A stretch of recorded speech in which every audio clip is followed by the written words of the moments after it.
আমার প্রাণপ্রিয় কলিজার ভাই বোন বন্ধুরা, সবাইকে জানাই ঈদ মোবারক। ঈদ মোবারক। আগামীকাল সৌদি আরব ঈদ।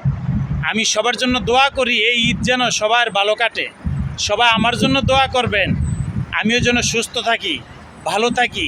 এই যে দেখেন আমার হাতে ওষুধ, আমি কিছুক্ষণ আগে ওই যে আমার পিছনে দেখতেছেন হসপিটালে শিফা, এই শিফা হসপিটালের থেকে কিছুক্ষণ আগে আসলাম।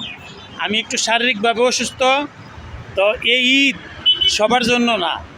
তা আমি ঈদ করবো ইনশাল্লাহ, আগামীকাল ঈদের নামাজ পড়বো, কিন্তু শারীরিকভাবে অসুস্থ, বুকে একটু ব্যথা পাই। সবাই আমার জন্য দোয়া করবেন, আল্লাহ পাক রব্বুল আলামিন যেন আমাকে সুস্থ করে দেয়। আমি সবার জন্য দোয়া করি। সবাই ভালো থাকবেন, সুস্থ থাকবেন, নিজের স্বাস্থ্যের প্রতি খেয়াল রাখবেন।